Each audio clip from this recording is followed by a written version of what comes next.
Psalm 38 and verse 8. Kung nasa amen? Ana maningdog palayo para sa pagbasa pulong sa Diyos. Salamat sa inyong faithfulness karon sa balay sa Diyos sa first Sunday of the year. Psalm 38 and verse 8. Psalm 38. I'm going to put this over here, okay? Psalm 38 verse 8. Just one verse lang para karon. I am feeble and sore broken. I have roared by reason of the disquietness of my heart. Ako huyang ug nagtikuko sa hilabihan. Kinsa na kasabot sa pulong nagtikuko. Kanang bagong pulong para nako. Nagpasabot na kanara, it's like broken. The English word is broken. Like nabali. So it means like bent down kind of bali na. Ako huyang ug natikuko sa hilabihan. Ako nag-agulo tungod sa pagkawalay kalinaw sa akong kasingkasing. The title of my message this morning is Visayan. Actually, it's that second sentence. Ang pagkawalay kalinaw sa akong kasingkasing. Very sad sentence. Makaluluoy. Ang pagkawalay kalinaw sa akong kasingkasing. Magampo na ta? Dayon ako mag-study kaninyo, magwalik kaninyo kadyod. And Father, would you bless the message this morning? Thank you, God, for an encouraging start to the year. Certainly, Lord, na mga tao nga wala diri karon, na mga membro wala diri, pero malipay gayud mi para sa mga tao nga nadiri gyapon, faithful man. Ngayon may Ginoo karon nga ikaw mag-bless sa mensahe, mga ko Ginoo ikaw mohatag kanako sa strength, sa kusog aron makatabang sa mga membro namo karon. Lord, would you bless the message in a special way, work in hearts. Help me, Father. I need you. Pray in Jesus' name. Amen. Pwede ka mo maglingkod. Karon tuwig decision ko nga ganan ko magsulay mo basa sa Biblia sa Bisaya. Nagbasa ko sa Biblia sa Bisaya usay-usahay sa una. Pero karon nagpagamay ko sa akong mga goals, mga tagbulan, kay mas hinay ko mo basa sa Bisaya. So I made my goals a little smaller. So last year I read 10 or 12 chapters every day. Kay kana akong kinahanglan. Kay kanunay magwali ko, magtulog kanunay. So, kailangan ko daghang pagbasa sa Biblia. So, last year, nagbasa ko 10 or 12 chapters every day. Ang akong goal karon tuwing, more like 7 chapters per day. Tungod daghang akong basahon, Bisaya gayud.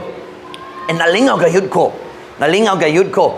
This year, I've only read 10 chapters in English. Ang tanan lain akong gibasa Bisaya gayud. And 9 of the chapters were this morning. And nalingaw gayud ko sa pagbasa Bisaya. Kung mabasa ko sa Bisaya na matiktan na ko ang mga butang nga wala gayud ko nakamatikod sa English. Nagyapon, saktong translation, pero just na mga butang nga magunit sa akong attention.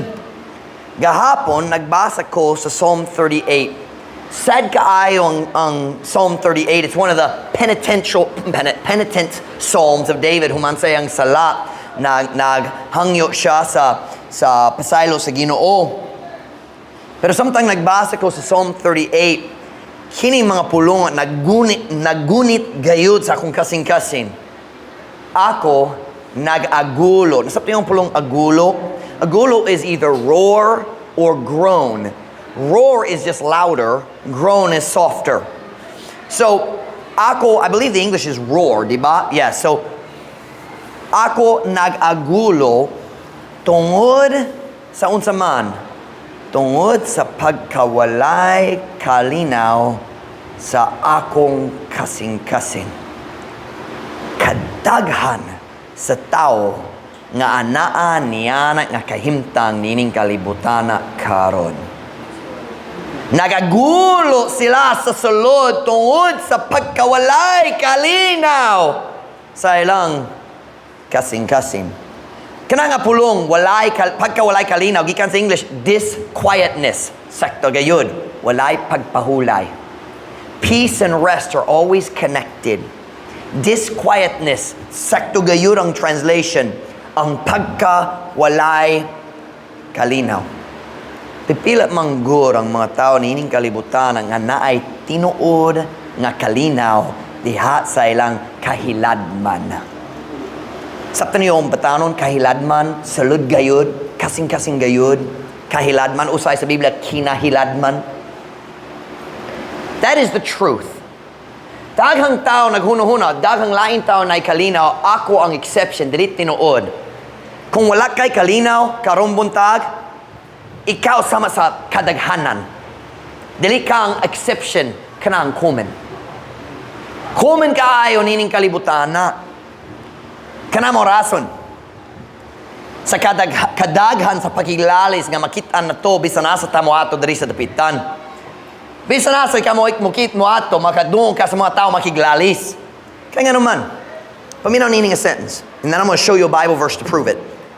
Ang pakiglalis sa uban, mao lamang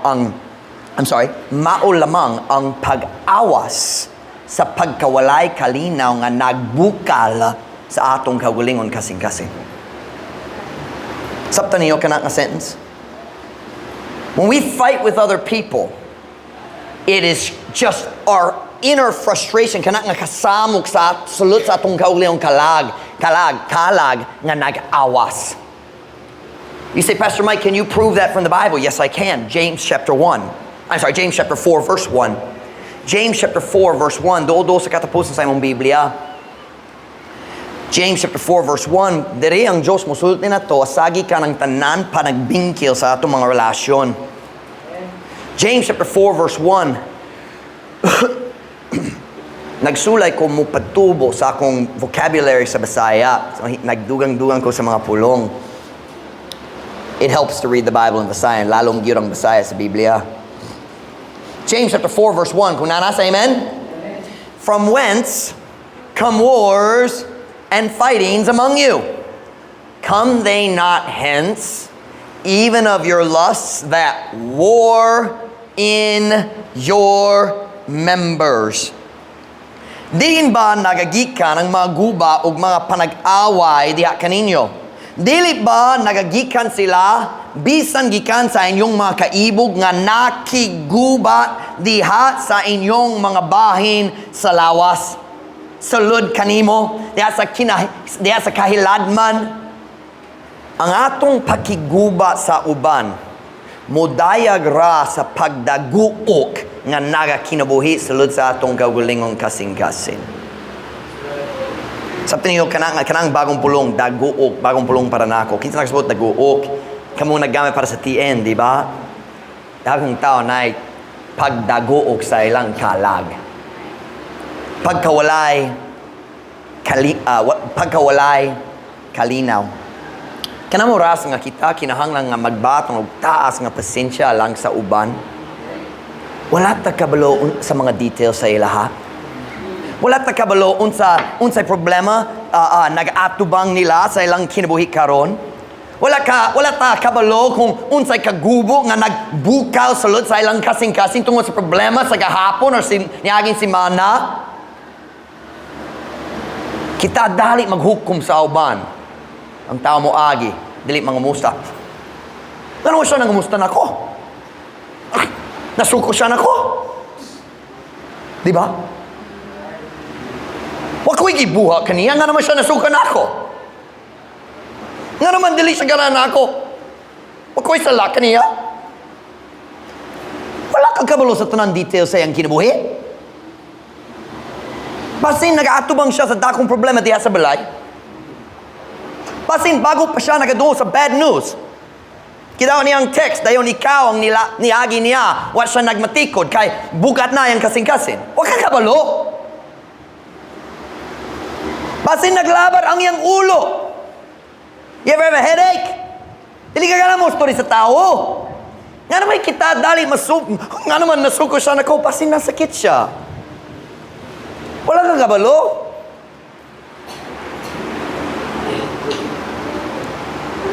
I lost my place in my outline. Kinahanglan ta mo hatag og pasensya sa mga tao kay wala ta kabalo sa ilang kagubot. Pero dali ka na ang mensahe karon, na karon buntag ka, nakastorya ko kabayan sa Kalinaw, sulod sa atong kaugalingon. Kini nga kalibutan na puno manggod sa mga tao nga nag-agulo tungod sa pagkawalay, kalinaw sa ilang kasing-kasing. Ug ako makasulti nimo sa rason. Are you listening to me this morning? Ako magsulti nimo sa rason nga kini nga kalibutan na puno sa tao nga walay kalinaw. Are you ready? Upat ka pulong ra. It is so simple. Are you ready? Upat ka pulong ra. Kay ang tanan nakasala. Ug ang sala mao ang dakong kawatan sa kalinaw ni ining kalibutana. Basta lang naghawid ka sa sala. Watch me now. Ang sala ug kalinaw dili makapuyo sulod sa usa ka kasing-kasing. Saktong grammar? That's not in the notes.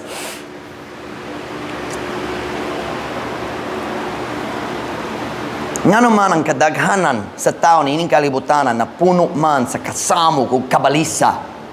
Nga naman ang kadaghanan sa tao walay tinud kalinaw diha sa ilang kalag. Kay ang tanan nakasala.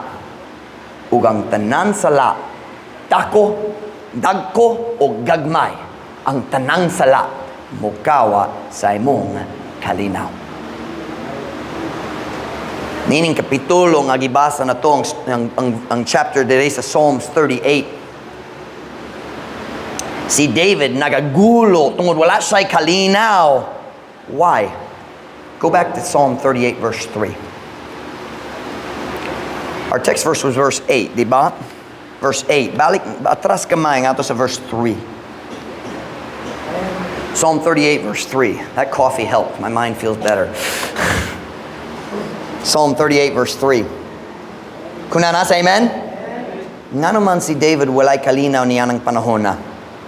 There is no soundness in my flesh because of thine anger. Neither is there any rest. What is rest? That's peace. Neither is there any rest in my bones because of my what? For mine iniquities are gone over mine head. As an heavy burden, they are too heavy for me. Walay kabaskog sa akong unod tungod sa imong kasuko. Ni adunay bisan unsa nga pahulay sa akong mga bukog tungod sa akong sala. Kay akong mga kadautan milapaw na sa akong ulo. Ingon sa uska mabugat nga palasanon. Sila bugat kayo alang kanako. Truth Baptist Church, paminaw sa imong pastor karon. Karong buntag, dali kong magwali kabahin sa specific sins. Mupainomdom lang ang tanan sala mukawa sa imong kalinaw. Kita huna wakoy kalinaw tungod ang taong nagmaltrato nako. Pasing ka na nailabot, pero dili ka na ang dako nga rason. Kung ang tanan tao sa tibok kalibutan mahigugmaong gayud ngadto kanimo, basta lang nagkupot pa ka sa sala, wa kay kalinaw. Dali gyud ta mo baso sa uban, tungod sa kumpana, tungod sa kong asawa, tungod sa kong anak, tungod sa kong silingan, tungod sa laing membro. Pero sa kamatuoran, ang atong kaugalingon sala maong mukawa sa atong kalinaw. Kung ganahan ka nga na ay malinawon nga kinabuhi, na ius ka pagira, kinahanglan mo buhi sa imong sala. Ang sala maong dakong kawatan sa kalinaw. Turn with me to Isaiah 57 verse 20. Isaiah 57 verse 20.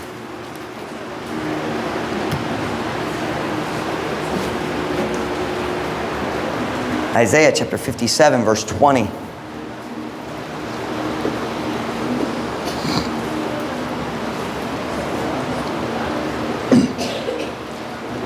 Isaiah 57:20. Kung nasa amen? But the wicked are like the troubled sea, when it cannot rest, whose waters cast up mire and dirt. There is no peace, saith my God, to the wicked. How much peace? Wala. Kung kita mag-decision nga maghawid gihapon sa atong daan sa lagi kan sa atong daan kinabuhi, how much peace?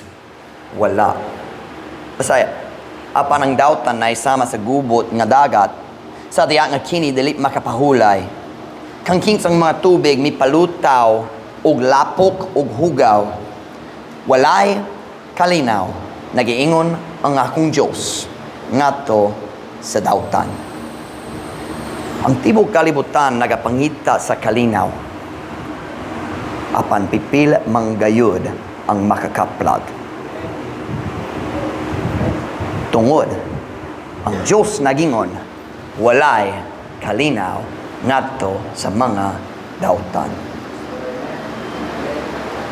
Ang pinakadakong hinungdan sa pagkawalay kalinaw mao nga atong kaugalingon sala.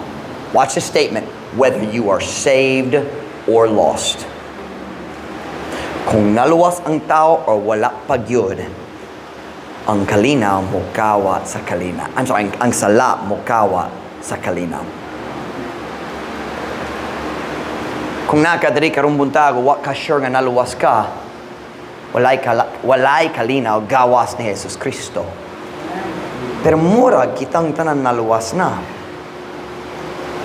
Wala may bista diri karon, kaila ko matagtao diri murag kitang tanan naluwas. Basi na itaw nagduda, wa ko kabalo. Ikaw ra kabalo kung nakay kasiguruhan sa imong kaluwasan. Pero ang Biblia nagingon, let me read you a verse. Ang Biblia nagingon sa Ephesians 2:13. Paminaw, ako rin mo basa. But now, in Christ Jesus, ye who were sometimes far off, are made nigh by the blood of Christ. For He is our peace. Kay siya mao ang atong kalinaw. You listen to me? There is no peace outside of Jesus Christ. Walay kalinaw, gawas ni Jesus Kristo. Ang tao nga wala naluwas, dili gayon makakaplag sa tinud kalipay. Pero murag kitang tanan diri naluwas. Kung nagduda ka, malipay gayud mi mag-share kanimo, pero basing kitang tanan naluwas. So what about the saved? Kung naitaon naluwas, siya pod. I'm sorry, sayo pa grammar. Ang sala mukawa sa iyang kalinaw pod.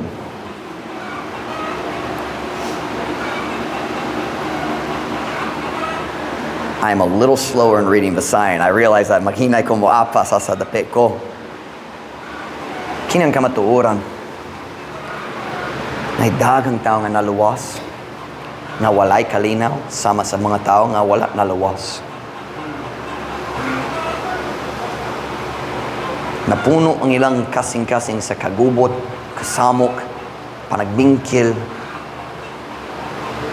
Kanunay dalit masamok, dalit ma-stress. Kanunay magpasan sa kabugaton sa pagkasadaan. Kanang kumusulti niyo karong buntag, kana dali gayud ang kabubuton sa Dios alongside mong kinabuhi. Ang Biblia nagyan Psalm 29, ako rin mo basa, paminaw lang. Psalm 29:11. The Lord will give strength unto His people. The Lord will bless His people with peace. Ang Ginoo mohatag og kusog ngadto sa iyang katawhan. Ang Ginoo mo panalangin sa iyang katawhan pinaagi sa kalinaw. Ang Diyos ganahan mo panalangin kanimo pinaagi sa kalinaw. So if you don't have peace, it's not God's fault. Turn with me to John chapter 14 verse 27. Tanaw na tong pulong ni Jesus ngadto sa iyang disciples. Nining panahon na si Kristo apit na, what's the word, dakpan? Apit na dakpon. Dakpan, apit na siya dakpan aron, sayo pang grammar, I don't feel right, there's something wrong with that. Nadakpan, apit na siya nadakpan. Sa dali madugay siya, ilang sa cross. We're in John 14 verse 27. Sa dali madugay na mutindog siya atuban ni Pilate, dayon ilang siya sa cross, mamatay siya. Tanaw yung gisulti nga to sa yung mga disciples diri sa John 14:27. Kung nasa amen? Peace I leave with you. My peace. Siya nga hapit na ilansang sa cross, nagyong my peace, nakoy kalinaw gyapon. My peace I give unto you, not as the world giveth, give I unto you. Let not your heart be troubled, neither let it be afraid. Ang kalinaw akong ibilin uban kaninyo. Ang akong kalinaw, akong ihatag nga na kaninyo, dili sama sa paghatag sa kalibutan. Naghatag ako nga na kaninyo. Ayaw itugo nga ang inyong kasing-kasing masamok, ni tugot ikini nga mahadlok. I want you to notice something here. Ang kalinaw ni Jesus, lahit gayud sa kalinaw nining kalibutan na. Ang kalinaw nining kalibutana maulamang. Paminaw nining nga statement. Ang kalinaw nining kalibutana maulamang ang kalinaw sa temporaryo nga kalimot. Ngano man ang tao mag-inom aron temporaryong malimo sa pagkawalay kalinaw sa ilang kasingkasing. Dili tinud kalinaw, kalimo ra. Ang mga tao magsugal para sa preyo nga rason. Samtang magsugal, imong tibok utok nagpukis, malimot ka sa tanan imong kagubot, temporaryo lang. Nga naman ay daghang tao, nagkanan maminaw sa ilang rock music, nga kusog kayo! Aron temporaryong malimot sa kagubot, nga nagapuno sa ilang kalag. Kana manggayon ang kalinaw nining kalibutana, ang kalinaw sa temporaryong kalimot, pero temporaryo lang. Kung ikaw mahubog unyang gabi makalimot ka sa tanan mong problema sa kadyot lang, pero ugma sa buntag mumata ka nga mas dako nga magpagmahay, mumata nga mas dako nga bakante di asa mong kasing-kasing. Kana mo oras nga mga tao mahimong alcoholic o mahimong addict sa bisan unsa. Hey, sama manggod ang addict sa ilang cellphone. Samtang mag-Mobile Legend, pwede makalimot ka sa kagubo sa imong kasing-kasing sa kadyot. Facebook pod, YouTube pod, naglayas ka kikan sa kagubo sa imong kalag. Pero bisan nasa ka mo adto, kana nga kagsamok mo sunod nimo. Dili ka makaikya sa kasamok sa kalag kay mukuyog nimo bisan nasa. Daghang tao mahimong addict kay dili sila makaatubang sa kagubo nga nagpuno sa ilang tibok kinabuhi. Ang kinabuhi nga ilang gihimo alang sa ilang kaugalingon. Let me tell you something. Walay tinud kalinaw nining kalibutana. Kana nga kalinaw mang temporaryo nga kalimo ra dayo mo balik sa tanan kasamok, kagubot ug stress. Apan salamat sa Ginoo, siya makahatag kanato sa laing klase sa kalinaw. Jesus said, akong kalinaw, akong ihatag kaninyo. My peace I give unto you. So nga naman na dagang Kristohano nga walay kalinaw. Simple kayo. Nagakupot ihapon sila sa mga sala nining kalibutana. Nagagunit gihapon sila sa ilang karaang lingaw-lingaw. Kung bisyo, or barkada, or cellphone, o pornography, pariyo gayon ang resulta, walay kalinaw. There is no peace, saith my God, to the wicked. Pastor, dili dapat ka magtawag og Kristohano nga dautan. If you commit the same wicked sins as the world, it's still wicked. Dali mahimong matarong tungod Kristohanon ka ang tigbuha mga Kristohanon daotang gyapon. Walay kalinaw nagaingon ang akong Dios ngadto sa dautan. Ang tinud nga kalinaw, paminaw na. Ang tinud nga kalinaw, dili gayud makaplagan sa Kristohanon nga nagahawid pa sa iyang daang sala. Turn to Ephesians chapter 4 verse 22. We're about done. Pinatamahuman. Ephesians chapter 4 verse 22. Kanang ko sayo mo uli aron makatulog ko. Ephesians chapter 4 verse 22. Ephesians chapter 4 verse 22. Kunana say amen? That ye put off concerning the former conversation. Ang pulong conversation diri wala nakastorya kabahin sa pagkikastoryahanay. Ang istorya kabahin sa paagi sa pagkinabuhi. Conversation in the Bible means way of living. Saktong translation, pagkinabuhi. That ye put off concerning the former conversation the old man, which is corrupt according to the deceitful lusts. Medyo libog para na ako ang Bisaya, pero basi mas klaro para ninyo. Nga inyong hukason ang mahitungod sa kanhi nga pagkinabuhi. Kanhi nga pagkinabuhi, meaning sa wala pa ka naluwas na ipaagi nagkinabuhi ka. So kanhi nga pagkinabuhi. Ang daing nga pagkatao nga duno sumala sa malimbongon nga mga kaibog. Si Paul dari sa Ephesians, syempre gigiyahan siya sa balang espiritu, pero nagkampara siya dere sa atong daan pagkinabuhi sa suton. Iyang gisulti, hukason ang imong daan pagkinabuhi. Ang hugaw nga pagkinabuhi. Kung hugaw gayur ang sanina, dili na pwede what's the word? Labhan? Kung sa imong baton, gamita para sa trapo or ilabay na lang. Diba? Kana yung gihiskot dere. Says, kana nga paagi, mong daan nga paagi nga pagkinabuhi. Hukasa? What's the word again? Hukasa? That's a new word for me. Hukasa, kana nga daan pagkinabuhi. Ilabay ka na. Naluwas na karon. Now listen to me.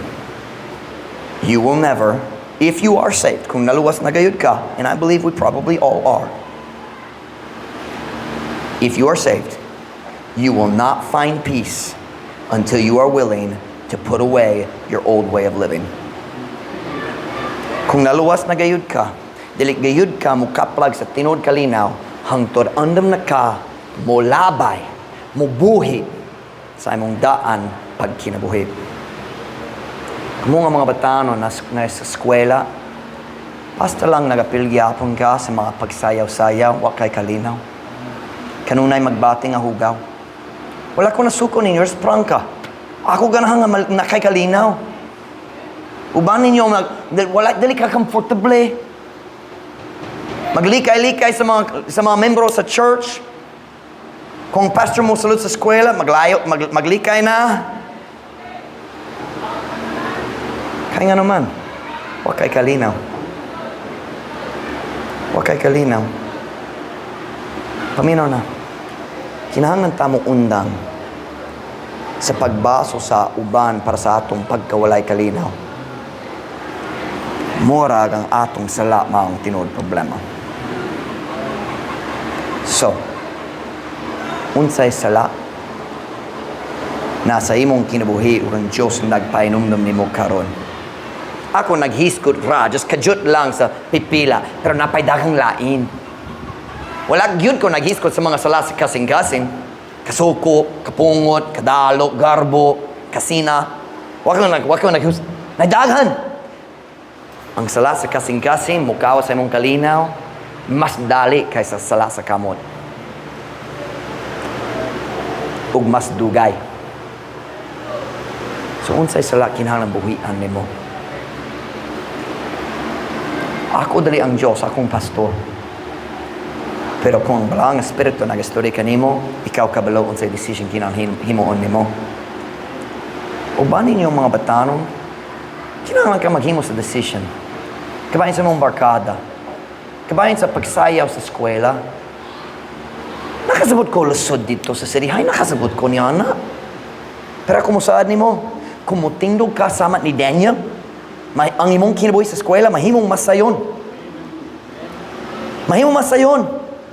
Karon lusod, tungod matagad-law, magatubang ka sa lain pagtintal, ug tungod wala ka nagtindog sa last time, dali ka makatindog karon, ug magpadayon ka mata, mahimong mas hugaw. Diba? Last week, si Jessa nasakit. So ako naghatod sa note para sa iyang teacher. Niabot ko dito sa City High. Wala ko nagsulod dito. It's been a while. Dugay na ako nagsulod. Niabot ko sa klase, walay teacher. Nga naman ang teacher masamok sa students nga mag-absent. Ang teachers mag-absent pod. Now, our teachers don't ever do that. Never. Pero walay teacher. Pero na students. Friendly kayo sila, butang kayo. Nag-start ko nagsangyaw kanila. Sa tunga-tunga sa ako pag-share kanila, Nag-start ang practice sa pagsayaw gawas sa bintana. Banhat yun, folk dance style. Dili ang daotang gayud nga music. Pero na yung mga high school students. Naghalugay. Yang nawong kani. Banhat yun ang music. Unsaon ni mo? Pag-controla sa imong kaibog, samtang naghalog ka sa gwapa nga babae.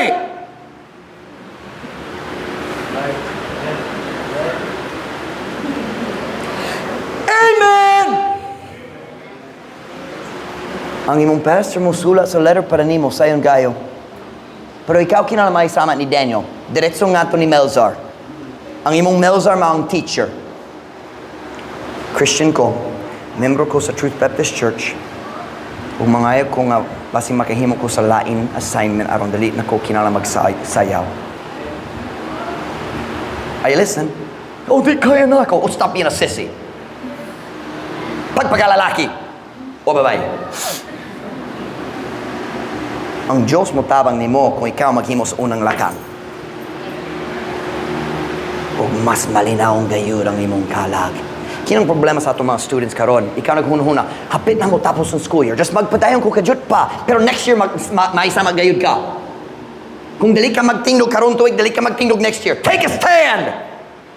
Baruga na! Kinata mag-support sa usag-husa. Students in the school, stay close to people who want to do right. This is not a part of the outline. Horot na ang outline. So ako mga tanan, unsay sala gipahinumdum kanimo sa Dios. Sakto. Unsay sala gipahinumdum kanimo sa Dios karon. Himo ang decision, buhi na. I'll let it go. Kay ganahan ko sa kalinaw. Walay kalinaw, nagaingon ang akong Dios ngadto sa dautan. Nga naman walay kalinaw, kay ang tanan nakasala. Let it go. When every head bowed, every eye closed.